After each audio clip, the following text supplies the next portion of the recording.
100% chance আছে যে এই কলেজগুলোর একটাও আসবে না আনলেস হচ্ছে তোমার কোটা আছে। ও প্রথম ঢাকায় এসে ওর অ্যাডজাস্ট করতে অনেক টাইম লাগতে পারে। তোমার জেলাতে থেকেই তুমি পড়ালেখাটা করার চেষ্টা করো, তুমি তোমার বাসায় থেকেই পড়ালেখা করার চেষ্টা করো। কিন্তু ব্যাপারটা এরকম না যে কলেজ লাইফই সব কিছু ডিসাইড করে দিবে। ওইখানে সবচেয়ে ভালো স্টুডেন্ট ছিল কিন্তু প্রথমবারে কিন্তু ওর মেডিকেল আসে নাই। সো আমরা আজকে তোমাদের সব প্রশ্নের উত্তর দিব, ভিডিওর শেষ পর্যন্ত দেখতে থাকো। সালামু আলাইকুম সুপ্রিয় এইচএসসি 26, তোমরা যারা কিছুদিন আগে এসএসসি পরীক্ষা দিলে তারা অলরেডি এসএসসি পরীক্ষার রেজাল্ট হাতে পেয়ে গেছো এবং তোমরা সবাই খুবই এক্সাইটেড তোমাদের নিউ একটা লাইফ, কলেজ লাইফ শুরু করবা। কিন্তু আমাদের কাছে অনেকেই তোমরা অনেক প্রশ্ন করছিলা যে ভাই কোন কলেজ নিব, কিংবা এত মার্কস এসেছে কোন কলেজে আমার এনরোল করা উচিত। তোমাদের কাছ থেকে প্রচুর পরিমাণ আমরা মেসেজ পাচ্ছি। সাপোজ আমি একজনের মেসেজ একটু পড়ি। আমি এখানে দেখতে পারতেছি এমডি মিরাজুল ইসলাম হাদি আমাদেরকে একটা প্রশ্ন করছিলা যে ভাইয়া আমি 1201 মার্ক পেয়েছি, এখন আমার আনন্দমোহন কলেজ আসার সম্ভাবনা কতটুকু। ঠিক এরকম আরও অসংখ্য শিক্ষার্থী আমাদের কাছে একই প্রশ্ন করেছে। তোমাদের প্রশ্নের উত্তর দিতেই আজকে আমরা চারজন এক জায়গায় হয়েছি। সো তোমাদেরকে ওয়েলকাম এগেইন। সো আমরা আজকে তোমাদের সব প্রশ্নের উত্তর দিব, ভিডিওর শেষ পর্যন্ত দেখতে থাকো। সো আমরা শুরু করব মোটামুটি আমাদের ঢাকা বোর্ড কিংবা ঢাকা বোর্ডের যত স্বনামধন্য কলেজ আছে সেগুলো নিয়ে। কিন্তু শুধু কিন্তু তাই না, পুরা বাংলাদেশ জুড়ে আমাদের যতগুলা মোটামুটি স্বনামধন্য কলেজ আছে বিভিন্ন বোর্ডের, সবগুলাকেই আজকে নিয়ে আমরা কথা বলবো। তাহলে দেখতে থাকো শেষ পর্যন্ত। তো আমরা শুরুতেই যাব শাওন ভাইয়ের কাছে। আমরা জানি শাওন ভাইয়া অনেক দিন যাবত আমাদের ঢাকা শহরের শিক্ষার্থীদের পড়িয়েছেন। সো তার এক্সপিরিয়েন্স অনেক, সো সে খুব ভালোভাবেই জানে কেমন মার্কস আসলে আমাদের শিক্ষার্থীরা কোথায় বা কোন কলেজে পড়তে পারবে। সো শাওন ভাইয়ের কাছে যাচ্ছি। ভাই আপনি যদি একটু বলতেন। আচ্ছা, সো ঢাকায় তোমরা যারা আসো বা ঢাকার বাহির থেকে যারা আসবা মেইনলি তাদের জন্য হচ্ছে ঢাকায় অনেকগুলো ভালো ভালো কলেজ আছে তোমরা জানো। সো প্রথমেই হচ্ছে নর্ডেম, হলিক্রস এবং হচ্ছে সেন্ট জোসেফ, এই তিনটাতে হচ্ছে এক্সাম হবে, এটা তোমরা জানো। এখন তোমার মার্ক যদি 1100 থাকে সমস্যা নেই, তোমার মার্ক যদি 1280ও থাকে সমস্যা নেই, মানে তুমি যেই মার্কই পাও তোমাকে এক্সাম দিয়ে চান্স পাইতে হবে।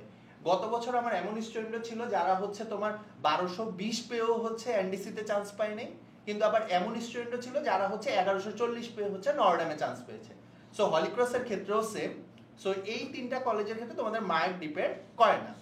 এরপরে আমি যদি ঢাকার টপ কলেজগুলোর দিকে আসি, বিজ্ঞাননেসা থেকে শুরু করে যদি ওইদিকে হচ্ছে Dhaka college, residential college, Raju Uttara model college, Adamjee college, 1200 plus পেলে তোমার মোটামুটি চান্স আছে, চান্স মানে তুমি চান্স পেয়ে যাবা, খুব ভালো চান্স আছে যে মাইগ্রেশন হলো শেষে হচ্ছে তোমার এই কলেজগুলোর মধ্যে যে কোনো একটা চলে আসবে।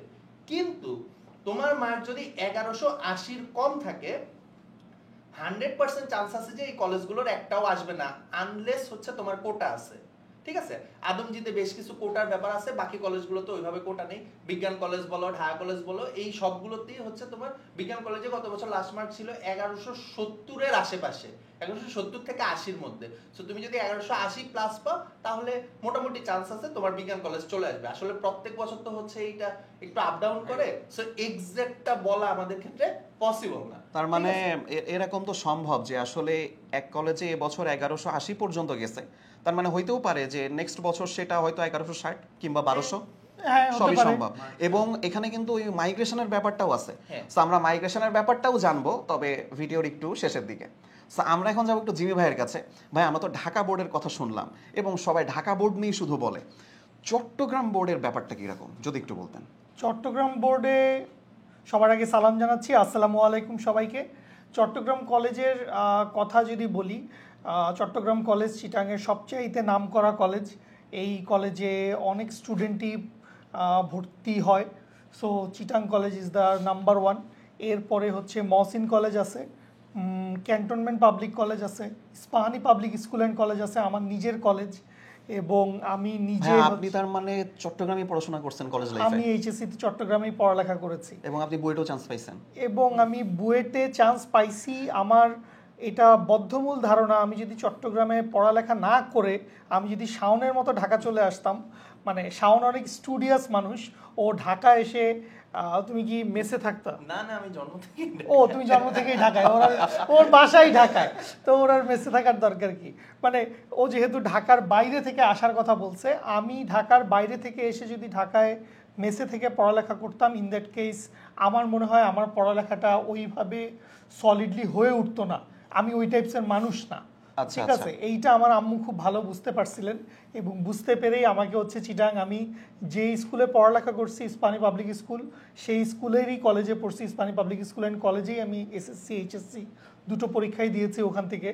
তো মানে আমার যেটা মনে হয় যে ধরো এরকম একটা কথা আমরা আলোচনা আড্ডা শুরুতেও বলছিলাম যে এরকম যদি হয় যে কোনো একটা ছেলে ময়মনসিংহ বা যশোর বা কুমিল্লা, নোয়াখালী, চিটাগাং বা এরকম যে কোনো একটা জায়গায় যে কোনো একজন ছেলে বা একজন স্টুডেন্ট মেয়ের বাসা, সো ও যদি ওর এলাকার টপ একটা দুইটা কলেজে চান্স পেয়ে যায়, ওকে ঢাকা আসবে কি? তাহলে এবং ঢাকা আসবে চট্টগ্রাম কিনা? শহরে আসবে। আমি ওকে একটু সাজেস্ট করব যে ইন দ্যাট কেস তুমি তোমার জেলাতে থেকেই তুমি পড়ালেখাটা করার চেষ্টা করো, তুমি তোমার বাসায় থেকেই পড়ালেখা করার চেষ্টা করো, কারণ এইচএসসি জার্নিটা আমাদের সবার জন্য একটু কঠিন এবং একটা খুব কম ট্রানজিশন পিরিয়ড, খুবই Transition কম সময় period। আসলে। এখানে আরেকটা কথা আছে, ভাই যেটা বললো কথাটা একেবারে সত্য, কিন্তু একটা বড় কিন্তু হচ্ছে you have to know your competition.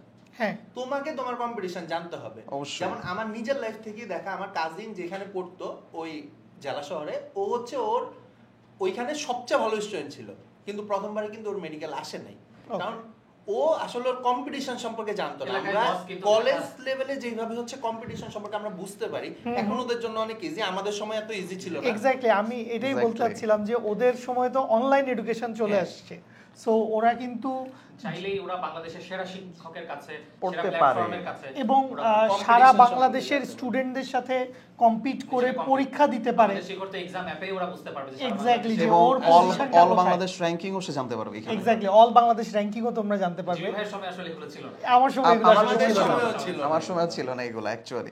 So আমরা চট্টগ্রাম সম্পর্কে জানলাম, এখন কোশ্চেন সাদমানের কাছে। তো সাদমানের কাছে যাওয়ার আগে আমার একটা ছোট কোশ্চেন, তাইলে সাদমান, আমার হচ্ছে বাসার কাছে যদি একটা ভালো কলেজ থাকে এবং আমি যশোরের মানুষ, আমি ধরে নিলাম আমি যশোরেই পড়াশোনা করতে চাচ্ছি, তাহলে সেক্ষেত্রে আমার বাবা মাও যদি আমাকে প্রেশারাইজ করে যে না তুমি ঢাকায় গিয়ে পড়াশোনা করো, আমি কোনটা বেছে নিব?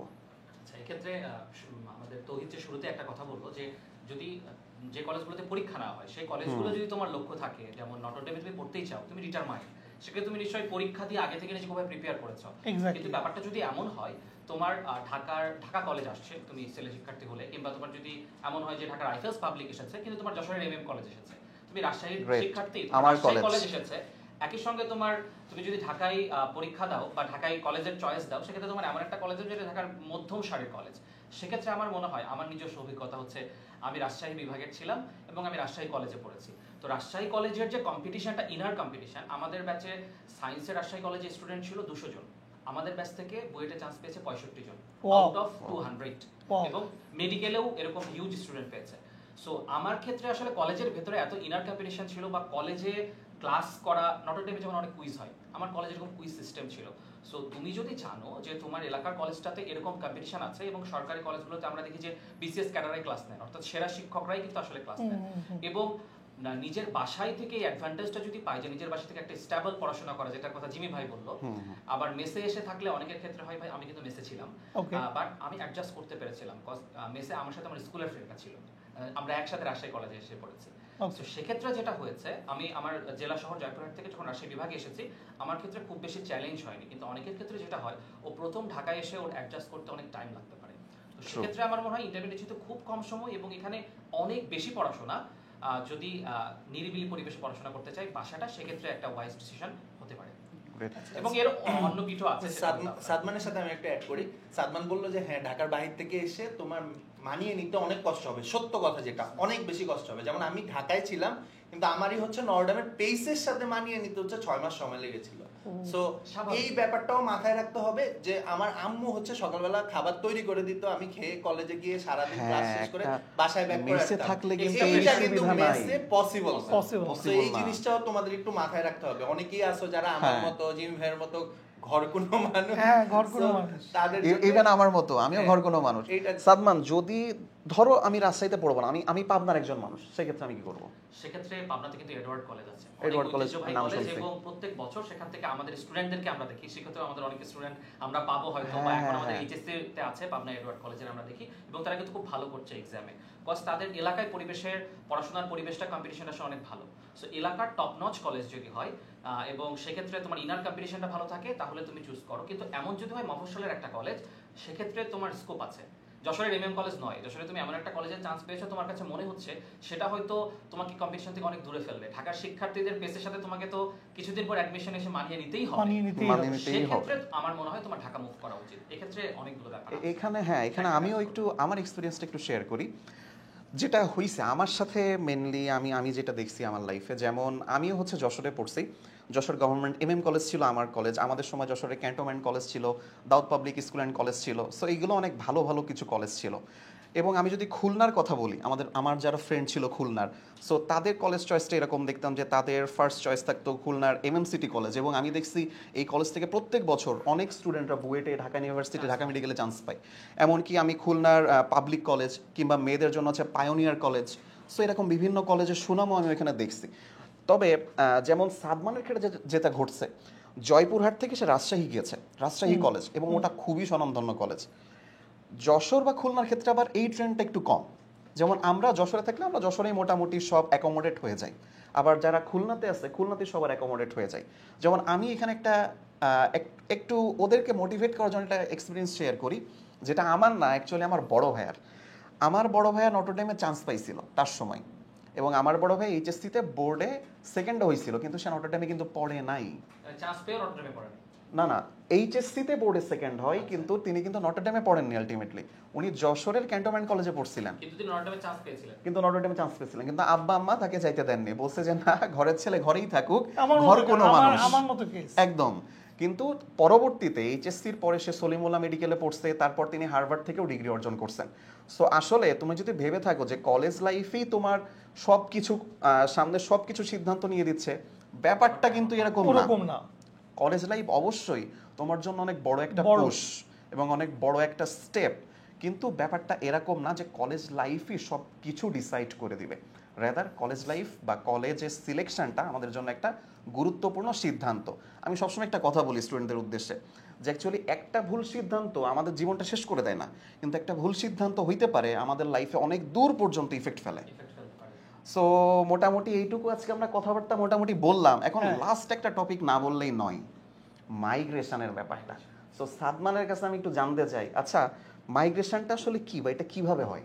আচ্ছা, মাইগ্রেশনের যে ব্যাপারটা সেটা হচ্ছে, ধরো কারো চয়েস লিস্টের প্রথম 5টা যে কলেজ থাকলো, সেক্ষেত্রে তার হয়তো সারির মানে প্রথম পছন্দের কলেজ ঢাকা কলেজ, কিন্তু সে দেখছে যে তার বর্তমান যে মার্ক গত বছরের রেঞ্জে ওই মার্কে ঢাকা কলেজ আসছে না, কিন্তু কাছাকাছি আছে 5 মার্ক 7 মার্ক 10 মার্ক, তো সে তার পছন্দের প্রথমটা একটু ঢাকা কলেজে দিবে। সে হয়তো সেক্ষেত্রে তার পছন্দের দ্বিতীয় কলেজটাতে সে ভর্তি হলো, কিন্তু পরবর্তীতে যেটা হয়, ঢাকা কলেজে যারা অনেক মার্কস পেয়েছে তারা তো ফার্স্ট চয়েস ঢাকা কলেজ দিয়েছে, কিন্তু তারা কিন্তু বিপুল সংখ্যক ইংলিশে চলে যাবে 700-800। সো এই একটা ভ্যাকুয়াম তৈরি হবে। পরবর্তীতে সে কিন্তু তার চয়েস লিস্টে সেটা থাকলে সে কিন্তু পরবর্তীতে ঢাকা কলেজ পেতে পারে। আবার সে হয়তো বিএফ শাহীন ছেড়ে ঢাকা কলেজে আসলো, কিংবা রাইফেলস পাবলিক ছেড়ে ঢাকা কলেজে আসলো, ওখানে একটা সিট ফাঁকা হচ্ছে। সো আমি বলবো যে চয়েস লিস্ট দেওয়ার ক্ষেত্রে এটা খুব গুরুত্বপূর্ণ, এটা যেন রিগ্রেট না করতে হয়। তুমি তোমার ভার্সিটির ক্ষেত্রে আমরা যেটা করি, আমাদের পছন্দের সাবজেক্টগুলো আমরা শুরুতে দিই, পরে সেখান থেকে কিন্তু ভাই টানে, রাইট? সেটা বইয়ের ক্ষেত্রেও ডিপার্টমেন্টের ক্ষেত্রে আমরা দিই। সো কলেজের ক্ষেত্রেও মূলত আমরা দিচ্ছি সেটআপটা একই রকম। সো পছন্দের কলেজগুলো তোমার মার্ক যদি ভালো থাকে সেটা দাও, যদি কিছুদিন পর তোমার ভাগ্য ভালো হয় তাহলে তুমি তোমার স্বপ্নের কলেজে হয়তো পড়তে পারো। হ্যাঁ, যেমন এই যে আমি শুরুতে একজনের একটা প্রশ্ন নিয়েছিলাম যে মিরাজুল ইসলাম, সে যে প্রশ্নটা করছিল, যেমন 1201 আসছে, তো এই ক্ষেত্রে কি আসলে আনন্দমোহন কলেজটা সে পাবে, কি মনে হয়? আমার তো মনে হয় যে পাওয়ার একটা ভালো সম্ভাবনা আছে। তার যদি সেটা তার স্বপ্নের কলেজ হয়, সে যদি এলাকায় থাকতে চায়, অবশ্যই সেটা চয়েস লিস্টের প্রথম। হ্যাঁ, এবং সত্যি বলতে আমাদের এখানে আমরা যতজন আছি সব ভাইয়ের কাছে অ্যাডমিশনের টাইমে একটা প্রশ্ন আসে যে ভাই এত মার্কস পেয়েছি, বুয়েটের এই সাবজেক্টটা কি পাবো, কিন্তু ভাইয়া এততম হয়েছি, আমার কি ঢাকা মেডিকেল আসবে নাকি আমার সলিমুল্লাহতেই আসবে? তো তোমার কিন্তু এখনই একটা এক্সপেরিয়েন্স হয়ে যাইতেছে যে তুমি আর 2 বছর মতো পরেই অ্যাডমিশনে একটা সেম এক্সপেরিয়েন্স ফিল করবা। সো অ্যাকচুয়ালি আমাদের মোটামুটি এইটুকু পর্যন্ত কথাই তোমাদের সাথে একটু শেয়ার করার ছিল। আর ওদের উপলক্ষে আমরা এইটাও একটু জানাই দেই, ওরা যেহেতু এইচএসসি 26 24 ওরা ছিল এসএসসি 24 মানে ওরা 24-26। হ্যাঁ, এবং আমাদের সবচেয়ে আদরের ব্যাচ এবং আমাদের সাথে একটা সাকসেসফুল জার্নি ওদের হইছে। এক্স্যাক্টলি। সো অনওয়ার্ড এইচএসসি 26-এও তোমাদের সাথে অনেক দারুণ একটা জার্নি আমাদের শুরু হতে যাচ্ছে। সো সেখানে সবাইকে ওয়েলকাম জানাচ্ছি আমরা। এবং আমরা এটা আশা করছি যে এইচএসসি 26 এ তোমরা পুরো সময়টা জুড়ে এমন দারুণ সব শিক্ষক পাবে। ধরো তুমি তোমার পছন্দের কলেজ পাওনি, রিগ্রেট করার স্কোপ থাকবে না। তুমি কিন্তু বুয়েট থেকে বের হওয়া সেরা টিচারটার কাছে পড়বে, ঢাকা মেডিকেল থেকে বের হওয়া সেরা ঢাকা ভার্সিটির সেরা স্টুডেন্টের কাছে পড়বে। সো এটা নিয়ে কোনো রিগ্রেট করার স্কোপ নাই। পুরো জার্নিতে আমরা ফুল সাপোর্ট দিয়ে তোমাদের সঙ্গে থাকব। আচ্ছা, তারপরে কিন্তু ওদের সাথে আবার দেখা হচ্ছে সংবর্ধনায় সংবর্ধনাতে GTA 5 সেলিব্রেশন হবে ইনশাআল্লাহ। সেখানে তোমরা 1 to 1 আমাদের সঙ্গে সরাসরি সবার সাথে সরাসরি দেখা করতে পারবো। পারবো। অবশ্যই রেজিস্ট্রেশন করতে হবে। অবশ্যই রেজিস্ট্রেশন করো। সো সবার সাথে দেখা হচ্ছে। তোমরা সবাই ভালো থাকো, সুস্থ থাকো। সবাইকে শুভকামনা জানিয়ে আজকে এখানেই শেষ করছি। আল্লাহ হাফেজ। আল্লাহ হাফেজ।